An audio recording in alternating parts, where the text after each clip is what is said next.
I would never have the audacity to claim that I could do anything better than anything that anybody in Italy ever does with food. But these beans are pretty great. And I'm just gonna say, I'm pretty happy with them. Hello!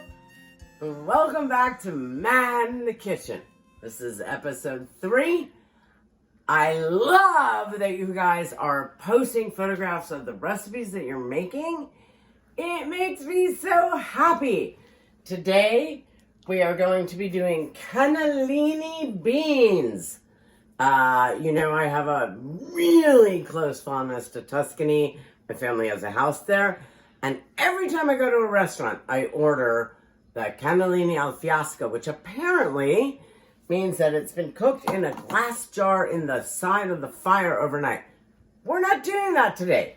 We're using canned cannellini beans, and we are gonna mix them with fresh rosemary from my garden, a caramelized onion, a little garlic, some olive oil,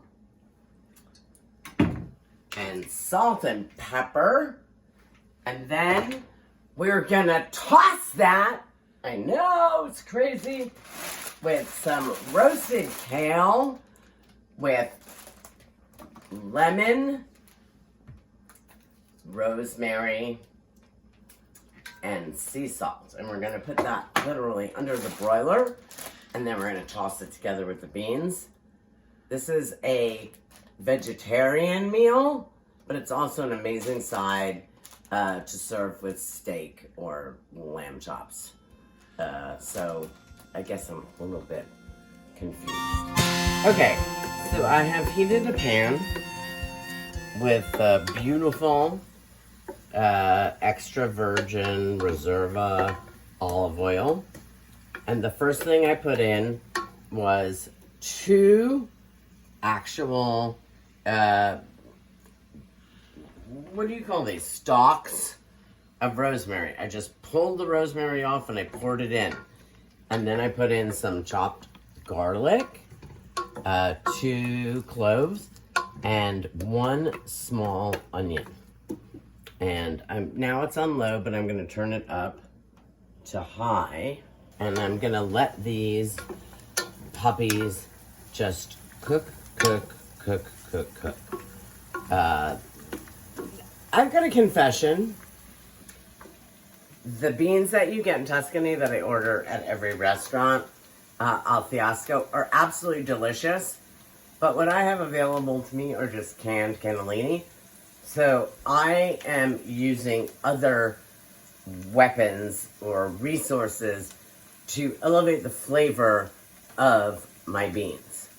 And I think you'll find that this works really well. So let's show how this is so, oh my God. It's just flavor upon flavor upon flavor cooking together. This is olive oil. This is rosemary and garlic cooking together, getting ready for their friends, the cannellini beans. All right. My onions and my garlic and my rosemary are just simmering away in the olive oil. And now I'm going to add a little salt. And I'm going to add a little pepper.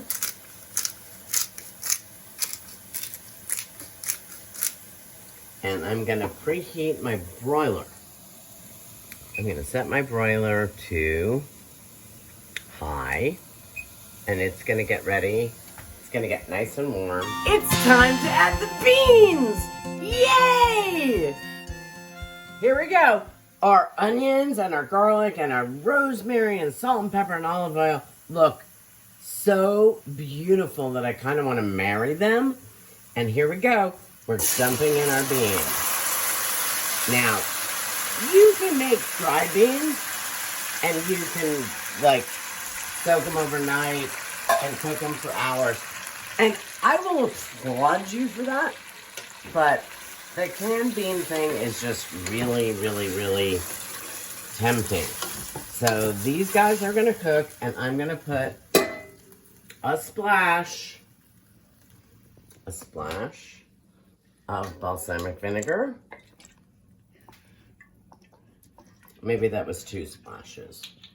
It's all right. They'll cook down.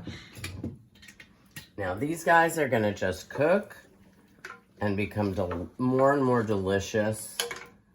Probably take about 12 to 15 minutes. Like, this is actually a very easy recipe, and I'm just gonna let them sort of do their cannellini thing. I don't know what it is. I'm not a bean. Yum! Oh my God. Oh my God. Look at this deliciousness unfolding. I love each and every bean. So now it's time to roast some kale. These have been cooking about 7 minutes, and I've just turned them down because they're looking amazing. So now you're going to want to take a sheet pan. Sheet pans are great. They will be your new best friend. There are so many things you can do with a sheet pan. I've coated this one in aluminum foil, and we're now going to put our kale in. So this is a bag of chopped kale.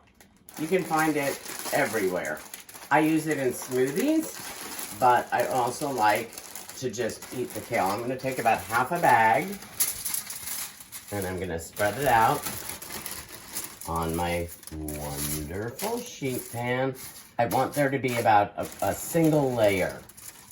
I don't want it to be too high.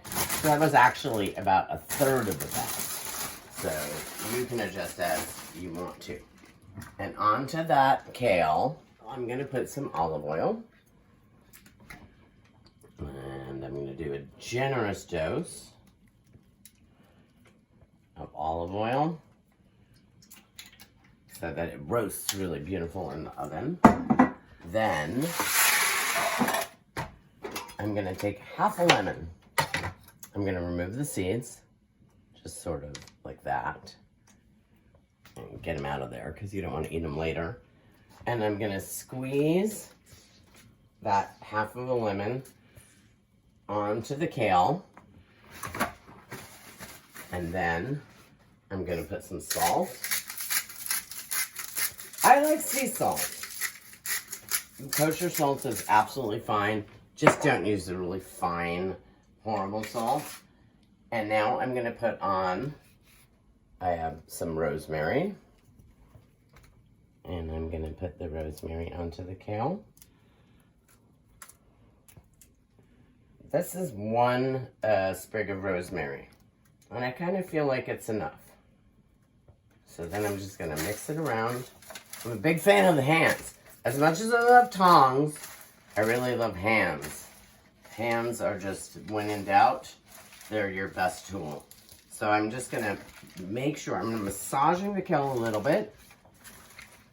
I wish someone would massage me, but right now I'm massaging the kale just so it gets a little bit softer. And I have turned the oven on to broil high. If you have that kind of choice, some ovens just go to broil and you don't get a choice. But if you don't have a broiler, not to worry. You can just put your oven up to 500 and that will do the trick. So we're gonna pop this kale into our oven, which is heating on our high broiler. See you later. And we're gonna let it cook for 4 minutes. Let's do 4 minutes. It may need more, but it definitely doesn't need less. Hey, it's me, Madeline Smithberg. Oh! Welcome back to Matt in the Kitchen. Our kale seems to be ready. So I'm gonna put on what? My mitts. My mitts that I love so much. And with my mitts on, I'm gonna make that horrible sound stop. And I'm gonna go in. And we're gonna grab, oh my God! Crispy roasted kale with olive oil, lemon, and rosemary. This is a thing of beauty. All right, so our beans are perfect and our kale is beautiful. And now we're gonna combine them to serve and eat. We have a bowl and a spoon. I would love to use tongs, but they're just not the right tool right now. So we're gonna take our beans. Oh my God. You can't be scared of the heat. I think that a really high heat, when used appropriately, tends to augment your flavor and turn your food into something you might not expect. I actually can use tongs. Oh my God, this is so exciting. I'm gonna go over here and I'm gonna get my crispy, oh my God, lemon and olive oil and rosemary kale. And I'm just gonna sort of, you know, pile them on top of my beans. And it's a perfect dinner. If you really need protein, have some lamb chops. Have a steak with it. Have a piece of chicken. But I don't think it needs anything. I think it's kind of perfect as it is. And beans actually have a lot of protein. Legumes are one of the most efficient food sources that we know. And you know all about kale.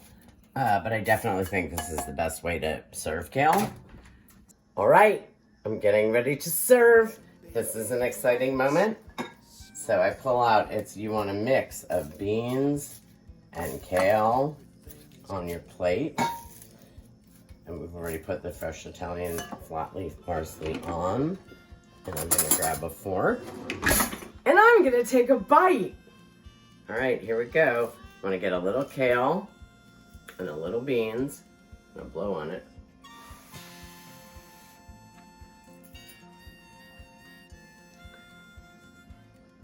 Oh my God. That is so friggin' good and so simple.